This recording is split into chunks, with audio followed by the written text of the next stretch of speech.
नाज़रीन खबर शेयर कंदा हलूं असांजे रिपोर्ट सोडो खसो जी रिपोर्ट। ज़िले बदीन जे तालगे टंडो बागो में हथरादू घारन हणण जो सिलसिलो जारी है।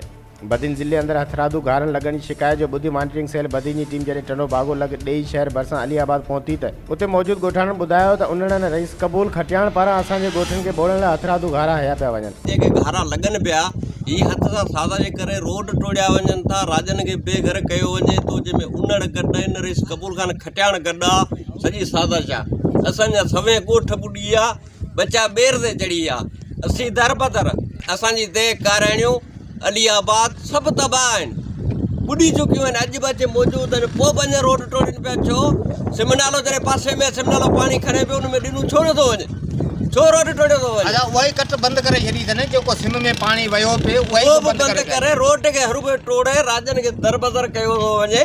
हीउ सॼो इंतज़ाम आहे। तव्हां पाण ॾिसो त घणा रोडनि में माण्हू दर बदर थिया आहिनि, हज़ारे माण्हू निकिता आहिनि। ऐं कानून किॾां वियो हिननि जो? छो सभु मरी आहे, टपड़ खले सभु कुझु मरी आहे। हिते मीर अलाबख्श आयो, जंहिंखे असां इतला कयो त बाबा इहे घारा बदिरा अचे, इनशाह ताला बदिराए छॾींदुसि। अगरि उन जॻह ते बदिराइण जे बावजूदि अॼु 3 घारा ॿिया लॻा आहिनि।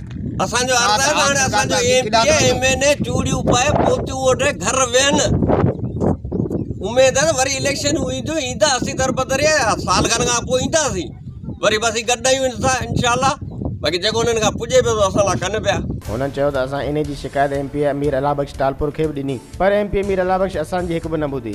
हितां जे रहवासियुनि चयो त इहो किथां जो कानून आहे त ॾींहुं ॾिठे जो सरेआम रोड टोड़े लखनि जी आबादी खे ॿोड़ियो पियो वञे। असांजे बार बार एहतिजाज करण बावजूदि असांजी ॿुधी नथी वञे। ॻोठाणनि चिता ॾींदे चयो त असां सां नाइंसाफ़ी बंदि न थी त असां मरण ऐं मारण ते मजबूर थी वेंदासीं। पोइ जेको थियो उन जी जवाबदारी इंतज़ामिया समेत चूंडियल नुमाइंदनि ते हूंदी।